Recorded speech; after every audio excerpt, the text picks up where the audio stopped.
Hey, what's going on? It's Bill Burr, and it's time for the Monday morning podcast for Monday, September 21st. What's going on? How are ya? How's things going with you? How's things in your world? I am taping this Sunday afternoon. The Patriots have not played yet, but I am going to I'm going to talk about the Pats game after I watch it. I just need to pick my battles here when I can record this thing. So I'm going to record most of it, and then I'll come back on after, hopefully, a Patriots victory. You know? I mean, you can only hope this time of year. I watched some football today. You know, I was joking with a buddy of mine. I was talking to him about the fucking, I was talking to him, Keith Robinson. I was talking to him about, Thursday Night Football. Joe Burrow. How about Joe Burrow and fucking Baker Mayfield putting on a show out there? That was a great game, fun game. Joe Burrow looks great. I know they're 0-2, but he looks like he can take a hit, standing tall in the pocket, making great throws. And I was love watching Baker Mayfield. They're letting him roll out. Guy throws on the run like a champ. Who the hell was I talking to? They were shitting on Baker Mayfield, and it's just kind of like, dude, at what point is it the Browns' fault? How many quarterbacks can go to the Browns and not be successful before it's the Browns? Are you always going to blame, the quarterbacks? I mean, it's literally just like roadkill of number one draft picks who everybody wanted, and the Browns pick them. And then in the end, the person who was the quarterback of the Browns, their reputation suffers rather than people looking at the fucking Browns. The Browns have been inept, all right, since they came back in the league as the new Browns.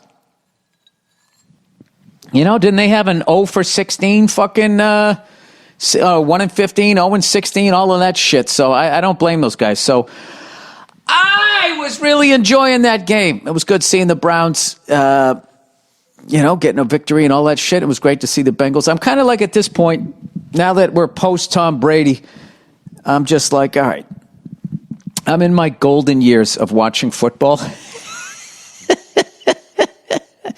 I mean, who's kidding who? I'm on the other side of it. I really am. Even if fucking Cam wins it this year with Bill Belichick, which would be fucking amazing, he's not going to win 6. By the time it takes him to win 6, I don't know. I don't know how old that guy would be, but like it's. Let me put the fucking AC on, man. It's fucking hot as balls in here. What's going on? What am I doing here? Yeah, by the time he fucking wins 6, I mean, I don't know if he has enough career left. If it took Tom 20 years to do it. So anyway, I was just watching sort of. Just a bunch of different games. I got the NFL package. When do those cunts? I think I bitch about this every year. The fact that the red zone is separate from the NFL package with all the fucking money you have to pay DirecTV. I mean, it's just. I remember it used to be $100-something, $200. Now it's like $300-something for the NFL package. I think it's because everybody's a cord cutter now, and they go on the website and watch it there. I'm probably paying way too much money. But then, like on DirecTV, the fucking Red Zone channel is $69.99. So I was just like, well, fuck it, I ain't paying for that too. So anyway, I watched a little bit of the Steelers versus the Broncos, a little Rams, Eagles, a little fucking. I was all over the place. When your team's not on, you're just surfing, right? So I was watching a little bit of the, what the fuck was it? The Jacksonville, Tennessee game. I watched Tom Brady, of course. They look great today. Beating, Tannehill and the fucking Panthers. I watched a lot of football while also packing up, getting ready to go back east to do my shows, which I cannot wait to do. And I was trying to squeeze in some spots. I had a spot to do some extended time for as long as I wanted. I was very excited. And I went down there. It was outside of L.A., and I went down there, and it was just another world. I showed up. The crowd was packed. No masks. I swear to God, I think I saw a baby in the crowd over in the corner, a little kid, and I was just like, but there was so much to like sort of process that I don't know if that was sort of the PTSD of the whole situation. It was just like, I was like, what the fuck did I just take a time machine back to January? What the fuck is going on here? So I walk in, all the other comics have masks on. And then the lovely lady who ran the room, who was nice as hell, she was bringing out free food. She wasn't, for the comics, total great person, but wasn't wearing a mask. So I was like, whoa, hey, because I literally just got tested in the morning because I got to make sure coming from this state, which I think we finally got taken off of the fuckhead list. I had to make sure I got tested. So I got tested. I got the little kids. So I just said to her, I said, hey, where's your mask or whatever? She goes, oh, are you from L.A.? I go, no, I'm from Massachusetts, because I knew what she was getting at. She goes, oh, you came all the way from Massachusetts to do this show? I said, no, I live in L.A., but you asked me where I was from. I go, you guys just don't give a shit out here, huh? And they're like, oh, no, you'll see it's different out here. It's like, oh, yeah? How does the virus likes you guys? And so she goes, I'll put a mask on if you want. I go, that would be great. So she puts on a mask. It's hilarious. God bless her. Every time she went to talk to me, she would pull the mask down below her chin, like we were in a sketch. And I was like, I can hear you through your mask. She just kept pulling it down. She goes, no, you don't understand. We're out here. We're by the beach. We get a breeze out here. And at that point, I was just like, they are literally just making shit up at this point. But I'm not going to get into arguments with people, but I'm not going to go out on stage and I'm not doing it. So I just left. I didn't do the show. I wasn't advertised, so I didn't leave people hanging or anything, but it was just like, I don't know. I don't understand it, but I'm not going to argue with people, and it's their right to do that. But this whole fucking reason they're doing it is just because it's so fucking annoying and inconvenient. And especially out here in California, when you're this close to the Mexican border and you know that there's like parents and kids that have been separated and put in cells for whatever fucking reason, okay?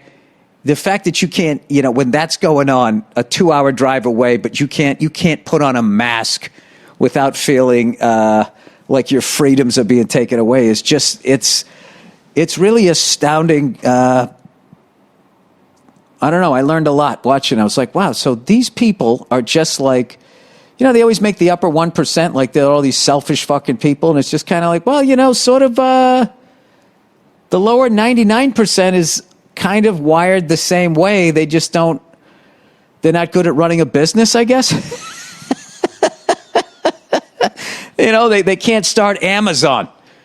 But people sort of think, or enough people start the same way. And I had to get out of there because the thoughts that I was thinking, I actually started thinking like, well, maybe the next virus will be way more deadly, and then people who don't play ball will just die, and then people who are you have those fantasies, and just the considerate people are left. And then, of course, in my fantasy, I'm a considerate person because I'm the judge and the jury, I'm sure if you asked enough people, they'd say, no, he's a fucking asshole.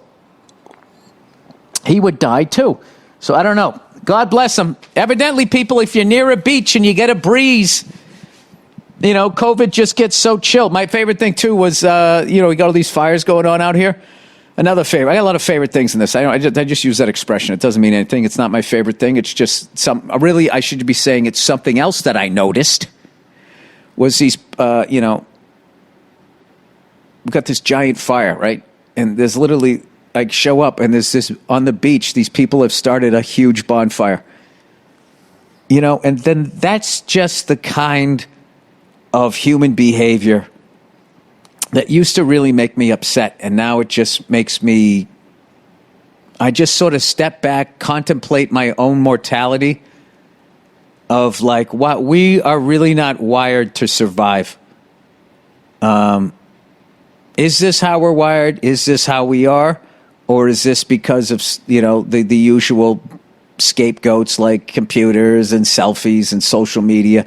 I don't think so, because I saw a classic picture from the Spanish flu, whatever the fuck it was, and it was saying you had to wear a mask or you'd get arrested or something. So there's obviously people pushing back against that. I don't know, maybe there's just claustrophobic people out there. I don't know.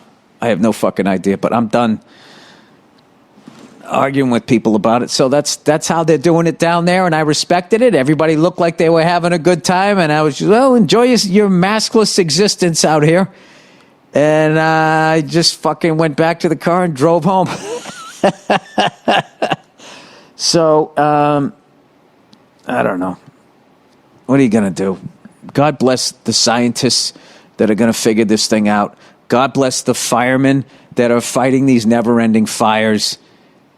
All the doctors and nurses that are treating people, just God bless all of them. But people who are not trying to help those people out, who are doing work to help all of us out, I don't know.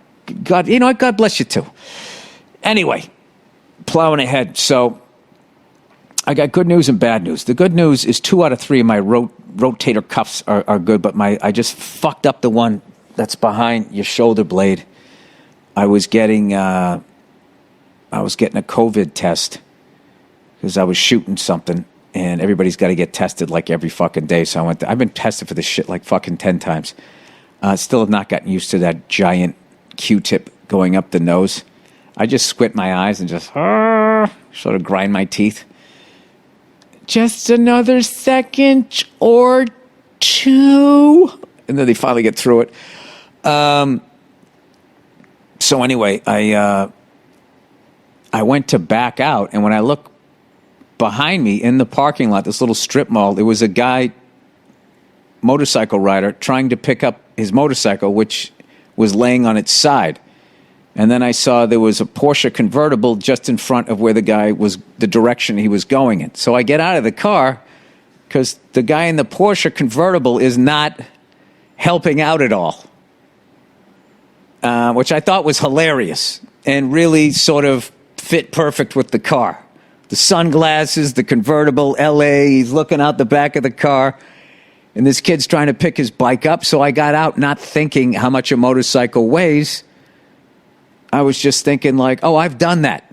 That sucks, and it's too heavy to pick up yourself, especially when it's sort of laying a little downhill. So without thinking, I went over there like I was still in my 20s to pick it up, and then the next day my arm was killing me. And I don't know what happened. I don't think he hit the Porsche because there was no mark on the guy's car, but he did not get out to help the kid at all, which I think is fucking hilarious. And then my dumbass goes out there and I fucking injure my shoulder a little bit. Fortunately, he didn't mess up he scraped it up a little bit, but everything seemed to work. But I just think he came in a little too hot. The guy stopped or backed out before he realized that he slammed on the brakes. Maybe got up on his front tire, lost his balance, and then the fucking thing went over. I have no idea, but shout out to that guy. I know a comedy show you should be going to. Well, what the fuck? He didn't do anything, right? Maybe he's innocent. I don't know. Why am I coming down on that person? I have no idea. Why do I do this? I'm trying not to be judgy-wudgy here. What else? How about your Celtics? Your Boston Celtics. After having built up a sizable lead in Game 2, only to watch Miami come out and just fucking with this ridiculous defense. I don't know, it was a 2-3 zone. They were playing so well. I started to like really look, which I never do when I watch hoop. I really started to look at the defensive formation. They seem to have 2 people up top, 3 people down the bottom. All I know is whoever had the ball in the second half of Game 2 had 2 guys on him immediately. It was incredible. Was it the triangle defense? I don't know shit about hoop. I don't know anybody's names. But I'll tell you, when I watched that game, I'm bad with the names. When Black Lives Matter passed it over to Enough is Enough, and then they kicked it out to Don't Even Try It, White Boy. I mean, it was just some of the greatest ball moves. I'm sorry. I don't know the names, so they're underneath the number. So that's where you got to try and find it. You know, the white guy's got "Build the Wall" written above his fucking number. But Miami looked incredible. When I watched Game 2, I was like, wow, man, we're still a really young team because there's no way Miami's going to lose that. Jimmy Butler would not let them lose that. And whoever that fucking guy is, I think he has Freedom on the back of his jersey. The guy who fucking blocked Jason Tatum at the end of the game. That's the kind of number 2 piece that gets you a championship. Blown away by how well coached, and the only thing I got out of it as a Celtics fan is like, I know Jaylen Brown, Jason Tatum, all our young players are watching Jimmy Butler and those guys learning how to win. And at the end of the game, evidently there was some big argument in the Celtics locker room, right? That everybody's talking about like it had anything to do with them. I look, that's locker room shit. That's sacred. You shouldn't be in there. But, this is what happens when you put broads on the sideline. They start sticking there. I'm kidding. It was probably a couple of guys. But that was the only part of Game 3 that I didn't like, that they were saying that there was this big argument. And I think so-and-so said this, and I think this person said that. It's like, who gives a fuck? They lost. Emotions were high. And they were yelling at each other because they care, because they want to win, because they're not just there for the check, which is what all these fucking assholes always try to say about pro athletes. They want to win. So, anyway, I like when that shit happens. And I like hearing about it from a player years later when they write a book. That's why I really enjoyed that Jordan documentary, because I loved hearing the story from Jordan after all of those years, hearing it from sports writers, some of them resentful sports writers, jealous or whatever, or just, I don't know what, resentful. I don't know. But anyways, that was great. Jeez, all I did was fucking just watch sports this weekend. I worked out once, fucking icing my goddamn shoulder. I saw game 1 of the Stanley Cup final. Where Dallas just looked great, man. Saw that yesterday. Really enjoying watching them, their first line there. Tyler Seguin, the ex-Boston Bruin, Jamie Benn, and that other guy, number 47 or whatever. We had that nice spinorama fucking pass out to that man on defense who went top shelf. I love that goal. That was a beauty. I love when a defenseman comes down low like that, and it actually pays off rather than the other team having a fucking 2-on-1. Very enjoyable. For some reason, I'm rooting for Dallas. I don't know why. I don't know.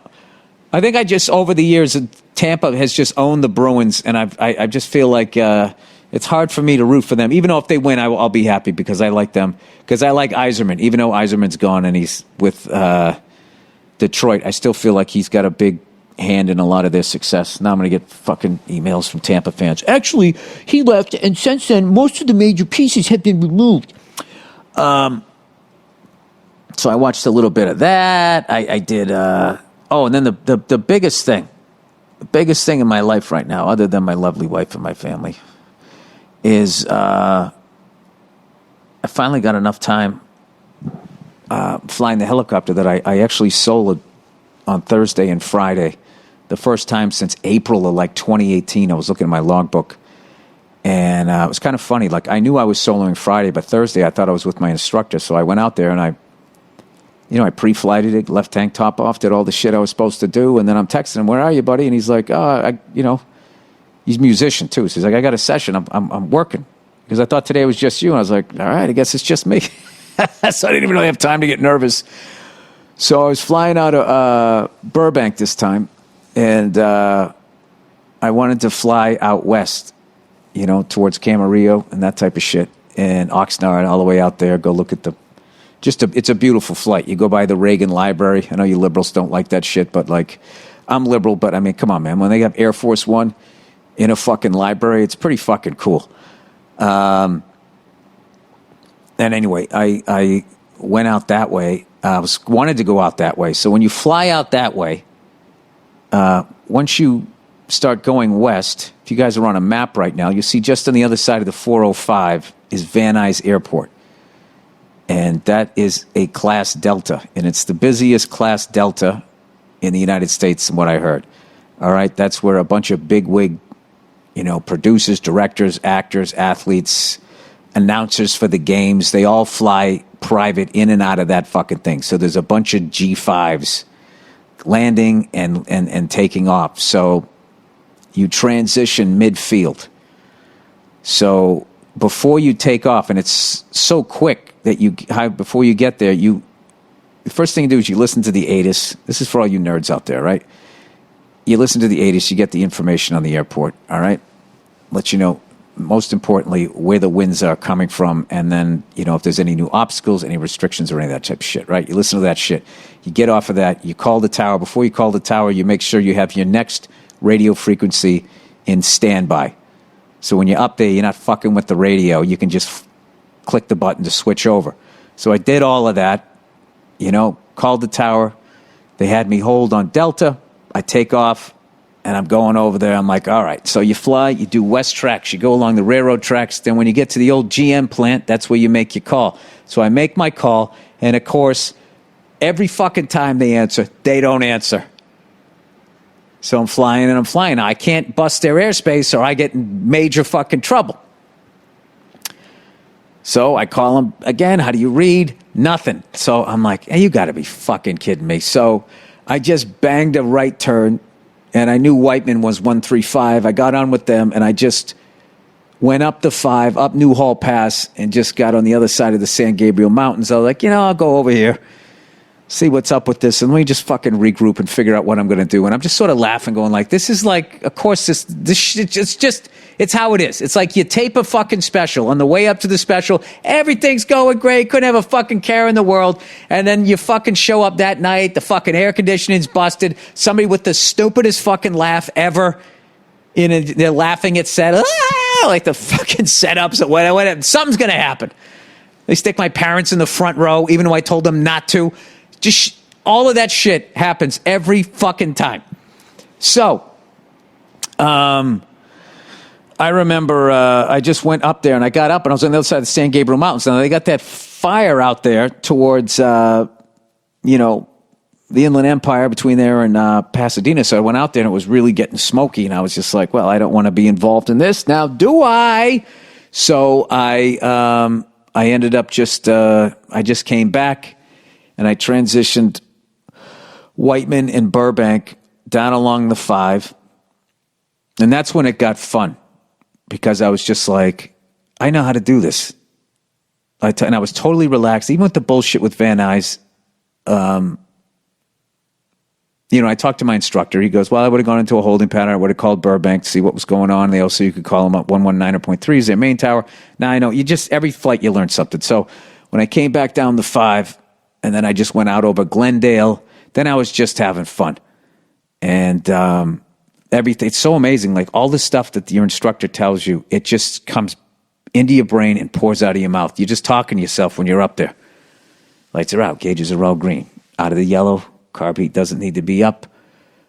You start to keep your scan going. Be at 1,300 feet here, go up to 2,200 there, Route 2, 134, positional report, the Eagle Rock, Rose Bowl, and then I went out to the Rose Bowl. I did like a right orbit over it because I had to. It kind of bummed me out because, there's no, it looked like a soccer field and shit. There's no football lines on or anything. I don't know if the Pac-12 is going to be playing. I know the Big Ten is. I haven't really kept up on that shit. Then I went out all the way, transitioned El Monte down the 605, over to the 105, up to 710, back up to 5. And then I went, had to do it, past the observatory, the Hollywood sign. And then I went back into Burbank. And then the next day, I flew again and did the flight that I wanted to do. And that time, I got on with Van Nuys, transitioned it, had no fucking problem. And they are really sticklers. You're supposed to transition at 1,300 feet. Planes are at 1,800 feet. And then there's people landing and taking off underneath you. You have to be right at that. If you're a little higher, a little lower, they're going to get on you and bust your chops because they can't have any jerk-offs in that airspace. So I've always gotten yelled at when I've fucking gone through there by myself. And this time, no problems whatsoever. And then I got out there and up past Santa Susana Pass, Santa Paula, all of that place out to Camarillo was absolutely beautiful. Came back and lined right up, came right over the hill, lined right up with Satakoy. There's a college prep school out there that has a blue football field, and that's how I know like I'm where I'm supposed to be. And I just get right on that. And at Balboa, you report after you've talked to the tower, came right in. And then as I came in, there was a jet landing. So they told me to go 10 degrees over. There was 2 other helicopters. You're number 2. Did all of that shit. Set the fucker down. And I really just fucking, I don't know. I caught the bug again. There's like a big thing. I don't know. This is just with me. As far as my journey with this thing, there's like, I look back on my logbook and I only have 13 hours solo time. Like so much of my time is all just been with instructors and shit. So it's great. I've done a bunch of auto rotations and shit like that, but I don't have a lot of experience flying solo. And it's only because of my work schedule, where every time I would get enough time, confidence, and I was feeling one with the machine, I'd, have a tour, I'd book some acting work, and then I come back, and I'm super cautious, and I just always would work back up. But it just seemed like the gap between me working was never quite enough time for me to solo. So I was never able to push through, and I was really intimidated about talking to air. Like Van Nuys scared the shit out of me. There's another one down by Long Beach. I'm not going to say the airport, but the guy was just, I don't know. Every time I talk to him, he's like fucking yelling at me and shit. So now I feel like I finally pushed through, and I could have done it again yesterday and today, and I would have had like the best time. And I think, after this tour, when I come back, I think what I'm going to do is I try to fly twice a week so I keep my skill up. I think now I'm going to start, rather than twice with an instructor, it'll be once with an instructor, once solo. And it's just like the fucking greatest goddamn feeling. I can't even tell you. It's so peaceful and relaxing. And then when I set it down, it's like you're back in the world again. You get out on the road and people are texting and swerving and fucking, you get on the highway and these motherfuckers, they swoop it. Like you look in your rearview mirror, there's nobody there. You look again a second later and there's this guy swooping in like a fucking fighter jet to like go around, not even be in your lane, go through your lane, around you on the right, doing like 90 and then zigzag back across. Like I'm telling you, these fucking people in LA, I mean, I don't know why, they're maniacs. They drive cars on the highway the way those young kids ride motorcycles on the highway other places. Like 20 miles an hour faster than all the other traffic. I understand that with a motorcycle to a point where some guys, and I was, learning how to ride and everything, I was asking them, like, what's up with that? He said, well, there's a philosophy. It's best to be the fastest person out there so no one behind you can run you down. So it's like, all right, so I get that aspect of it. I used to play Space Invaders. I get, zigzagging and around down there. But if you're going, I don't know, all it takes is one fucking idiot to do something stupid and you're going too fast to understand it. But I think there's a way, there's a sort of a happy medium. But people do this shit in cars. I saw a guy doing it when I was driving back from the ill-fated gig down the beach. I saw a guy in like a Cadillac Escalade. All the way left lane, go, diagonally across like 80 miles an hour, high center of gravity in this fucking thing, and then go around like three people, and then I see him cutting back. The Escalade's got those great fucking vertical headlights, so I could watch the guy, and I don't know. It's scary out there. Boys and girls, I will tell you that, because I know a bunch of you guys will probably say, well, Jesus Christ, Bill, what are you doing that for? That's really dangerous. And it's, there's obviously an element of danger, but the level that you can reduce it now in aviation versus, I feel like aviation each year gets safer and safer, where being on the highway gets, this is just my own personal opinion, it just gets scarier and scarier, where there's like I saw this Tesla parked on the side of the fucking road, and it looked like the guy glued his laptop to the fucking dashboard, just the screen. And I was like, holy shit, somebody's going to steal this guy's computer. And I realized it was like part of the car. And I was looking at that thing like, there's got to be a way to shut that fucking thing off. You know those amazing billboards that look like you're in an IMAX movie and you're driving by and you can't not look at it? I feel like those Teslas, that's like in the dashboard. Like you'd have to be a pirate with a patch over one eye so you wouldn't look at it. You'd actually fucking try and pay attention to where the hell you're going. But those are incredible cars. They are incredible cars. Hey, I just taped another episode of the Bill Burt podcast, and I kind of did this funny thing where I bluffed to my wife that I bought one of those GMC RVs that I wanted, and she was surprisingly sort of laughing, going, what the fuck are we going to do? But she wasn't mad. And that's why I love my wife to death. Aside from the fact that she's gorgeous, she's hilarious, she's so fucking cool with the, she lets me, she's a pain in the ass. Like I'm a pain in the ass too, but like, Jesus, Bill, can you just compliment her?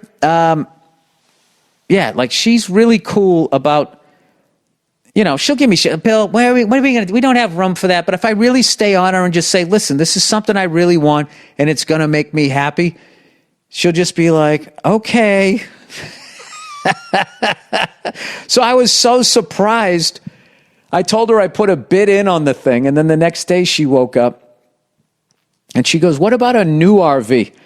And I'm looking at her like, who are you? This is amazing. And then I finally told her, I was like, I didn't buy that thing. I didn't put a bid in on it, but I was kind of like, I actually talked myself out of it. Like, I don't know what I'm going to do with a 26-foot fucking RV. Like, where I got to stick that in fucking storage. I got to have somebody start it up all the time. I mean, I think it could pay for itself in a couple of tours. I'm just a sucker for that green, man. The Palm Desert green. I mean, it's just it's so goddamn gorgeous. And I just think they're the best. I think they're the best looking RV they've ever made. I love the new ones and shit with the slide outs and all of that, but there's just something about that thing. And I was also thinking, like, do I have to get a special license? This thing's 26 feet long. I'd probably have to get some sort of third class, whatever the fuck it is. I don't even remember. All right, let me read a couple of the, what do you call it, the advertisement here for the week. Oh, look who it is. Look who it is. It's my bookie. Hey, how the fuck you doing? I love Mondays and Sundays. You know why? 2 words. NFL action. Hey, I'll tell you what. I love Mondays and Thursdays too, especially after that last Thursday game, man. They should do that. They should put the youngest quarterbacks on Thursday night because, their bodies aren't as fucking beat up as the old guys there. Anyway, it says, the copy says, I love Sunday almost as much as Brady used to love Sundays in New England, you cocksuckers. But now he's in Tampa. Look at this. I like this. I'm getting trolled by my own advertisers. Where the only thing he's got to be excited about is that Florida sunshine. I'll tell you what, though. My bookie's got this whole online betting thing figured out. You sign up, you make a deposit, and they'll match you dollar for dollar.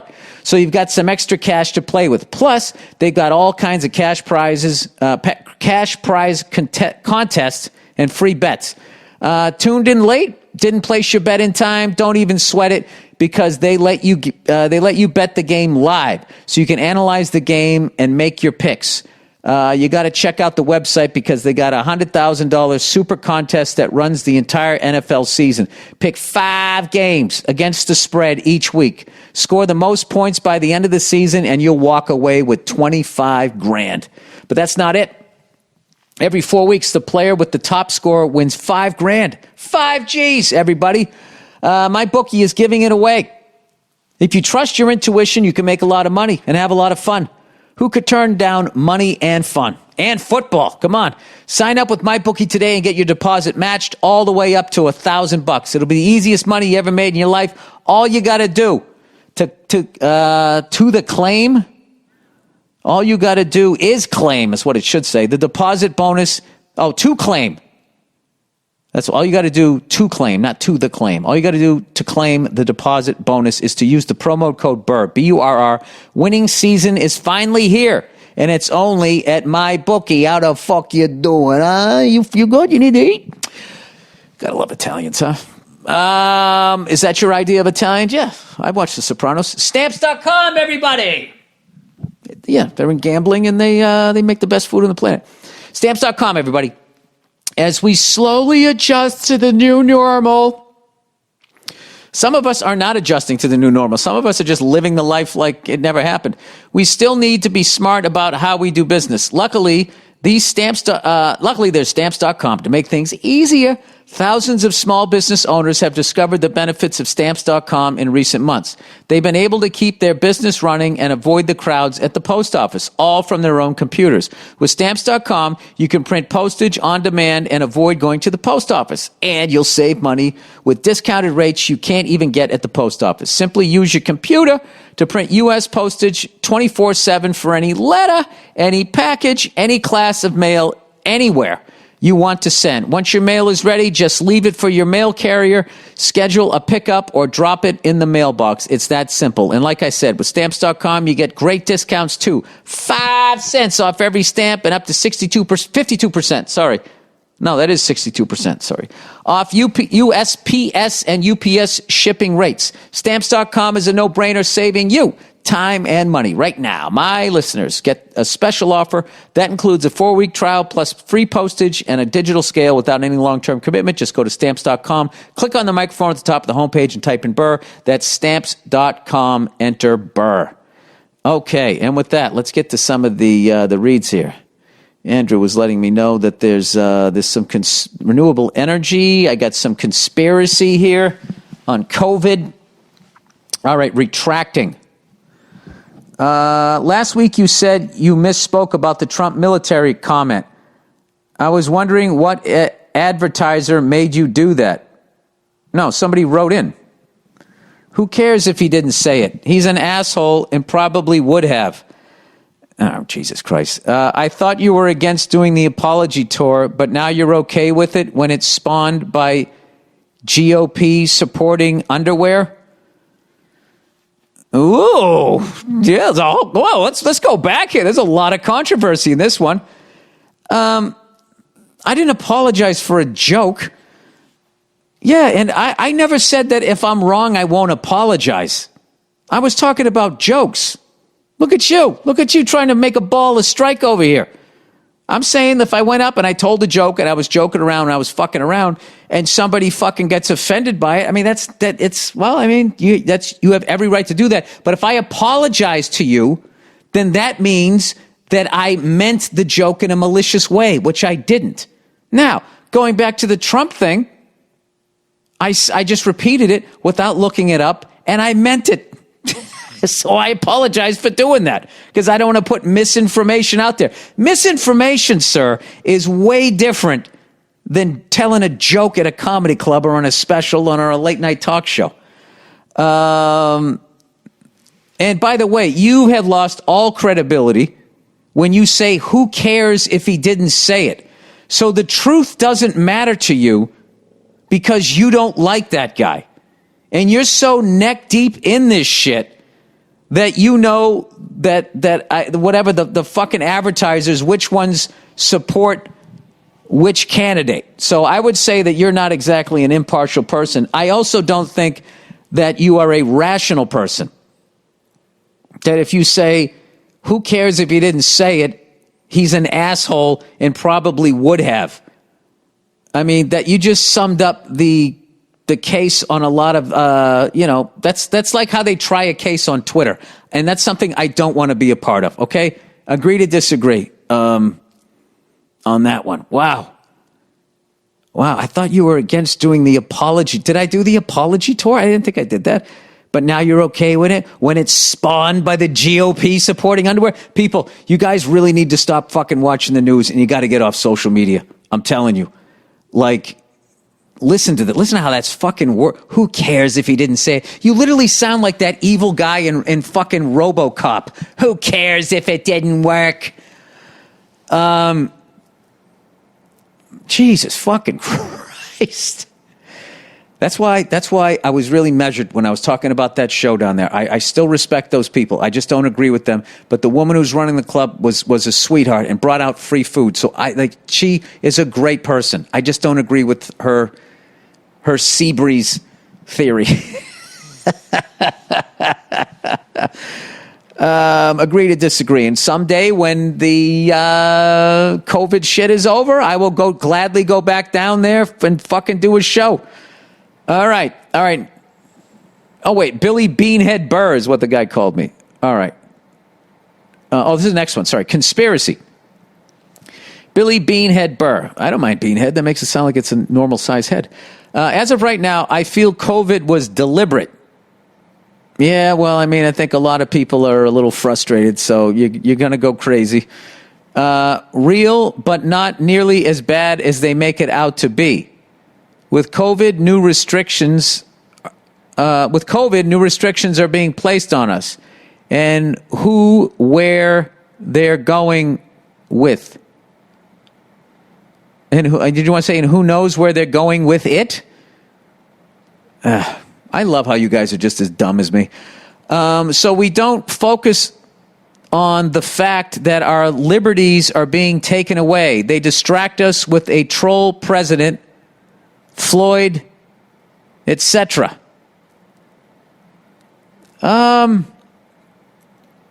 Okay, so you think George Floyd, you're not saying George Floyd didn't happen. You're saying that focusing on that was a distraction for them using COVID to take away and put new restrictions on us.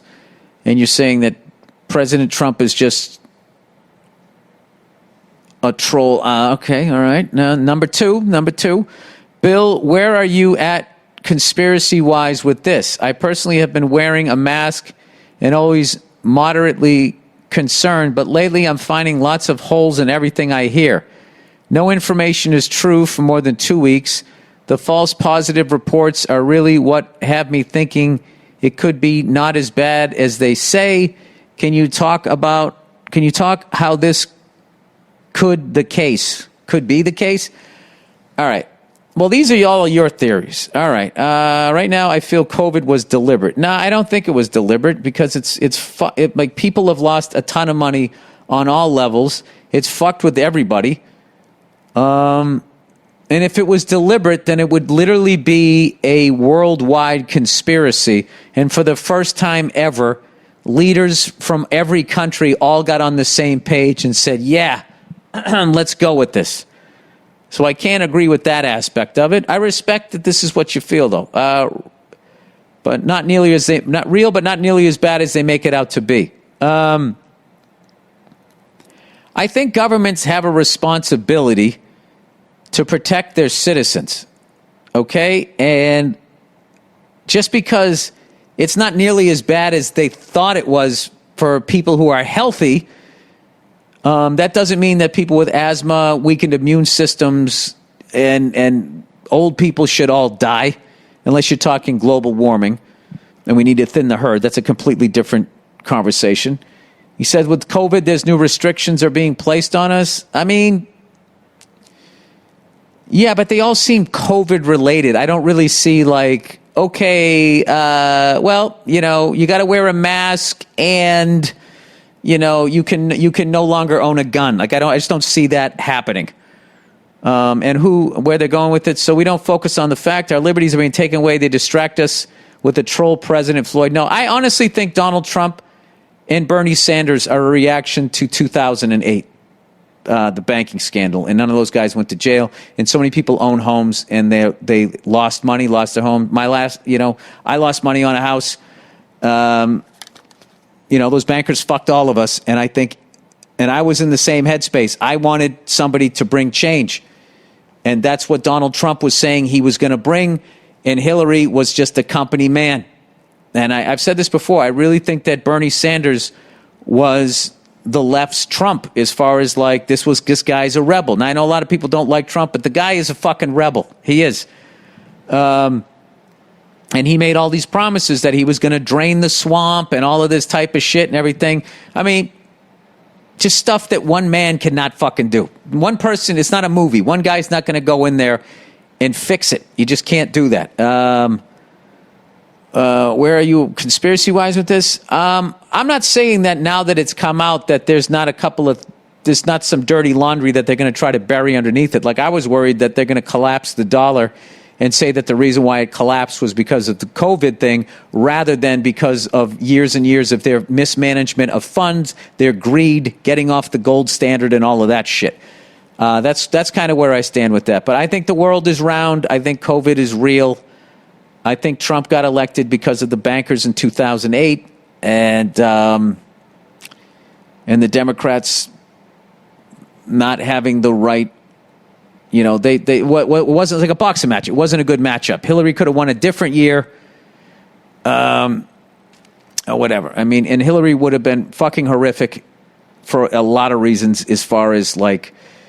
With bankers, oil companies, war, and all of that, which I think a lot of people wanted to get away from. But now, of course, looking back, how overtly racist and unempathetic our leader is right now. I just can't. That's just something I just can't fucking sign off on. And it's funny. I got friends who are Trump. They go, show me an example where the guy's racist. I just want to be like, do you really think that 35 to 40 million African Americans somehow are getting their own life experience with this guy wrong, and you as a white person somehow know their experience better than they do? I don't know. But whatever, I'm done arguing with those people, and, God bless everybody. And if he gets reelected, I hope he's like the Grinch and he grows a little more of a heart on certain areas. If he doesn't, I hope this fucking straw-headed fucking scarecrow that they got me on the Democrat side to fucking vote for, I hope he can live long enough to do something. I don't know. But right now, I'm rooting for firefighters, scientists, small businesses, and just regular people. I hope you're all happy and healthy, and I hope you can pay your bills. That's all I'm rooting for. I'm done with all of this other shit. All right, renewable energy. Hey, Billy Blubberbutt. I don't know why I got that, but okay. I was listening to your MMP for September 14th.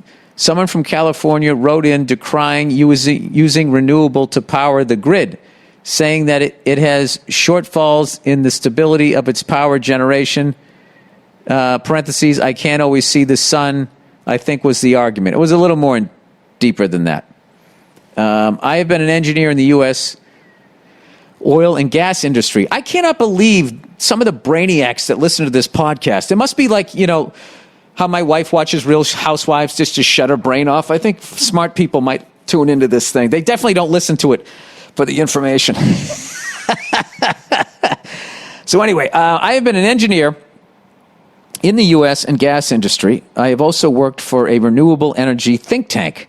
I have seen both sides of the aisle and wanted to write you in response to that guy's letter because he sounds like a lot of people I worked with in oil and gas.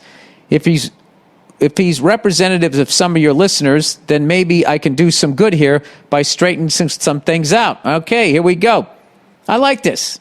Point, counterpoint. There are a few common arguments that get rolled out as anti-renewable energy sources, and so I'll deal with these briefly in turn. Yeah, I mean, I'm of the conspiracy belief that the current, I don't even know what the resources that we use for energy and power, you're fucking with blue blood money. And to try to get those people to change, and like I said, the only way to do it is you have to give them the sun. Just shut off the derricks, shut off the wells, shut all of this shit off. We're all going to go solar. You can keep fucking selling the oil and all of that shit, and you own the sun. Your family owns the sun. Okay? And when that thing burns out, we're all going to be dead. So you guys are going to be good for the rest of your fucking life. Just the only way to get them off of what they're holding on to. That's my philosophy here. And they've bought all the politicians and all of that shit. All right. And renewable energy sources are unreliable because sometimes it isn't sunny or windy. So there are these things called batteries. And they, oh God, he's gonna be talking down to us. I love it. So there are these things called batteries, and they store energy.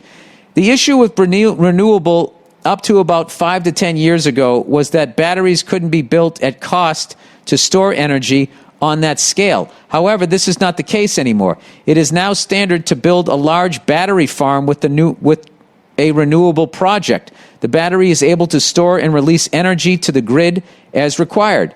These are already in use in the U.S., Australia, the other fire country, and many countries in Europe. As battery technology improves, this actually makes electrical grids more versatile and capable of charging to meet the demands in real time. Some countries in less sunny climates, such as Germany, Iceland, Wales, and Denmark, are closing in on being entirely dependent on renewable energy sources to power their national grids. How exciting is that? They are not experiencing constant blackouts. That's amazing.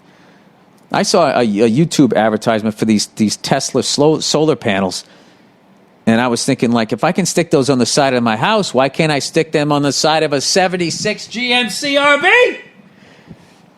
Just fucking set the cross-country record. 3 drivers. We do it in 24 hours because we never had to stop. Number 2, renewables don't support as many jobs as fossil fuel energy does. This wasn't mentioned, but it is a common argument and one I have a lot of sympathy for. Coal and oil and gas are huge industry that employ hundreds of thousands of people worldwide. There's another reason why it's difficult to switch.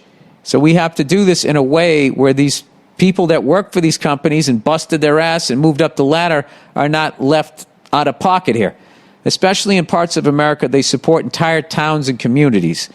It has been argued that renewables do not and cannot produce the same number of jobs as oil and gas. In fact, this is false.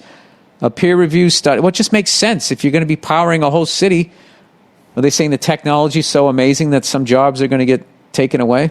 Anyway, a peer-reviewed study from 2017 found for every $10 million of investment oil, gas creates 27 full-time equivalent jobs, whilst renewables create 75. You might not be getting $200,000 to drive a truck anymore, but you don't get peanuts either. Renewables require ongoing upkeeping and maintenance too, so these jobs are not one and done in nature.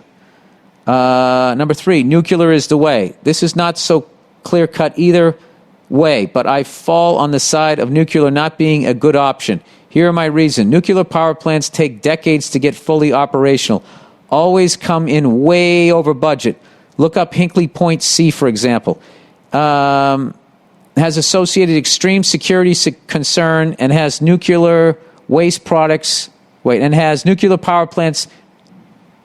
And has waste products where the only option to get rid of them is to dig a giant hole, drop it in, and cover it with as much cement as you can get your hands on. Even then, you can still fuck it up. The U.S. just spent $19 billion on the waste isolation pilot plant in New Mexico, but a single mislabeled container contaminated the site just a couple of years after opening. The cleanup took 3 years and a cost of $2 billion. Yeah, the thing I don't like about nuclear waste is the waste. And I was thinking, well, then you build a rocket and you shoot it out into space. I don't know what you do with it. The benefit of nuclear power is that it has no greenhouse gas emissions. That's great. And can produce large quantities of energy in a single power plant. However, for me, the juice is absolutely not worth the squeeze. Anyway, if you make it this far, then thanks for reading. Dude, this has been fascinating. I hope I have convinced even one of your listeners to at least go out and do a bit more research for themselves. Listening to your stupid rants provides a brief highlight at the start of the work week. That's why he listens. Keep it up and go fuck yourself. Yeah, listen to my stupid rants. I love it. There's a smart guy out there. Listen to this dumb, bald idiot before I have to go in here and use 3/4 of my brain. NFL getting it done.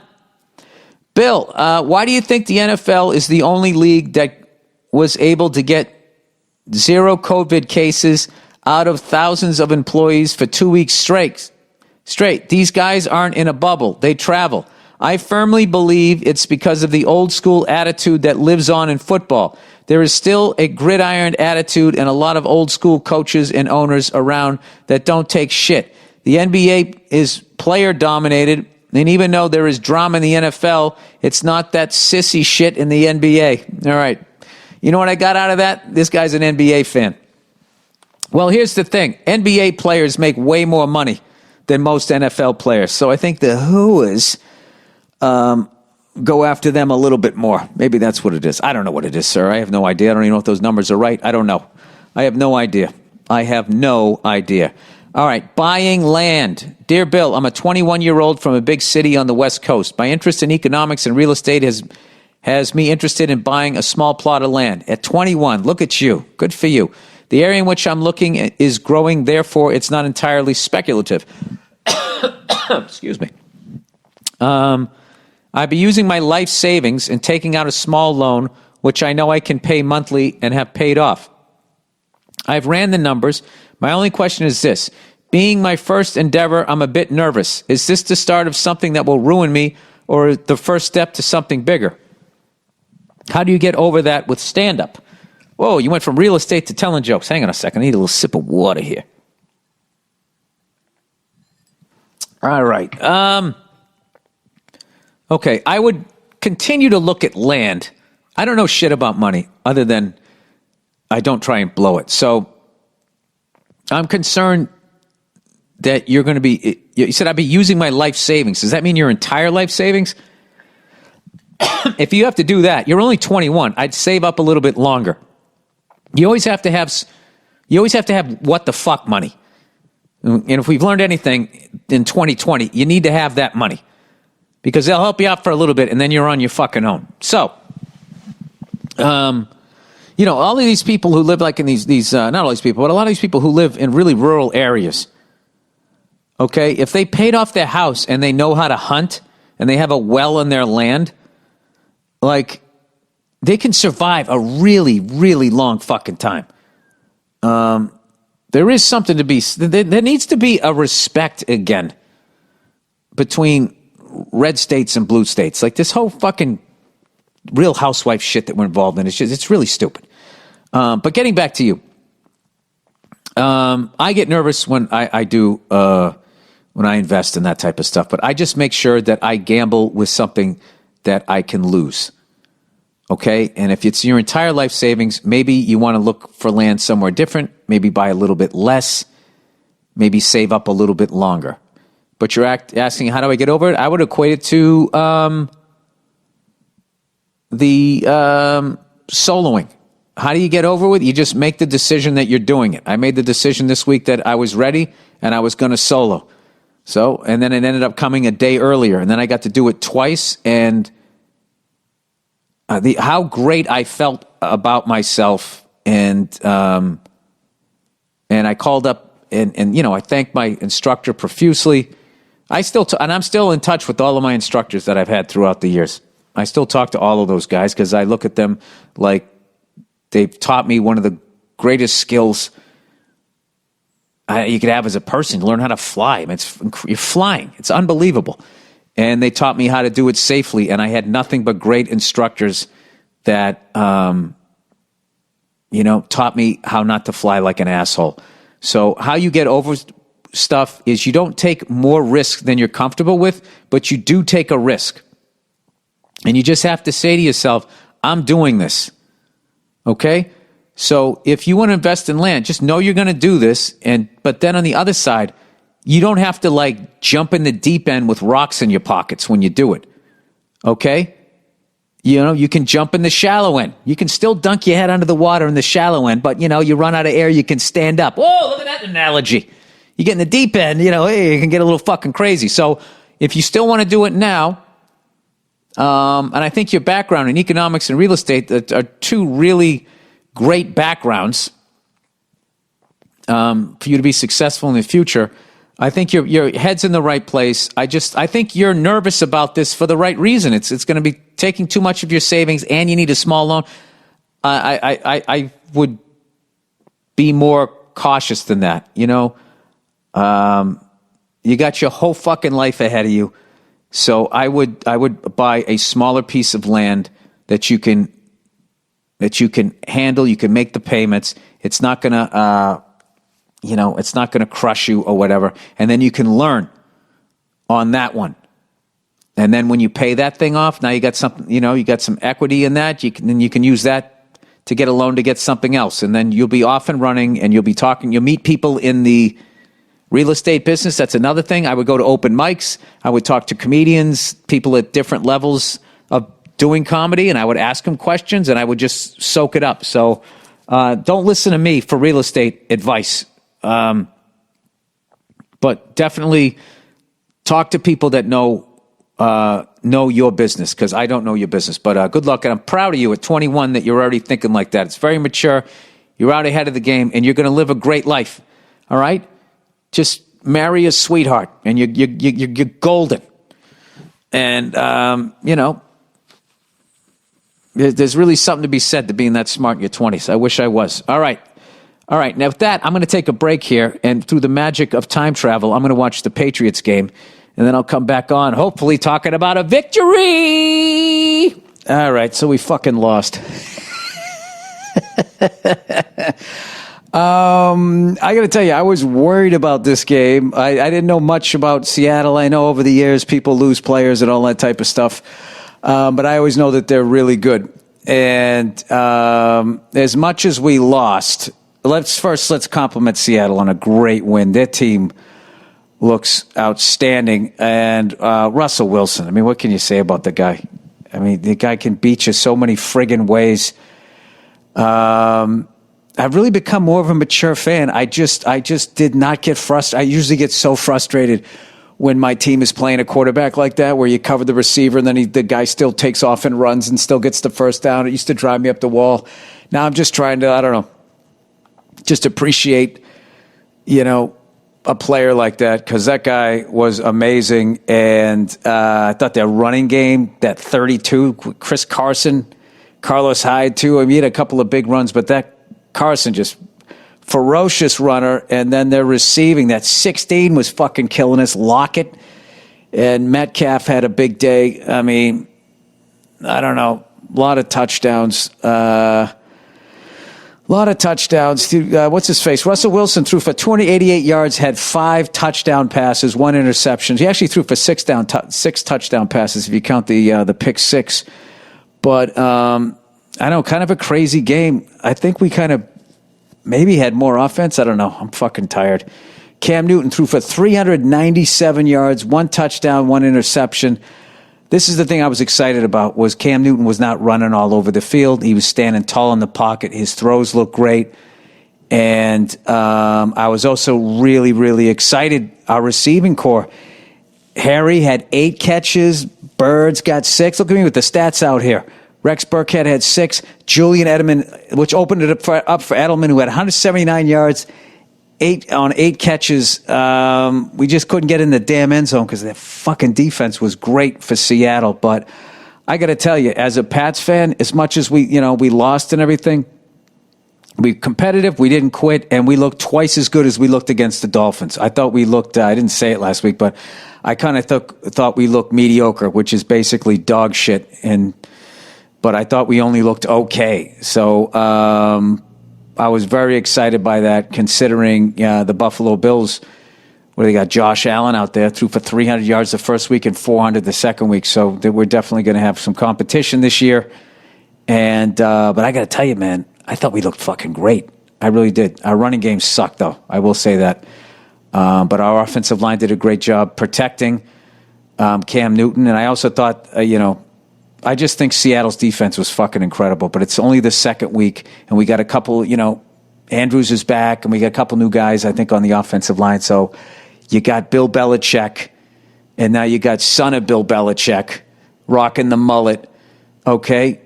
And I just think by the time we get to crunch time in November and everything, I think that this team is going to be really competitive. I'm very excited. And I love the new uniforms. I love that red, how the red's popping out on the shoulder pads. Other than that, fucking Seattle, they just look really, really great. Russell Wilson, man, it's fucking incredible. They got so many fucking just great players on that team. Pete Carroll, man, and whoever the hell scouts for that guy, they always just have those guys that are, I don't know, seem a little faster, a little tougher. They're just they really get those next level guys. So kudos to them. There you go. There's my Patriots wrap up. As much as we lost, like I said, very happy.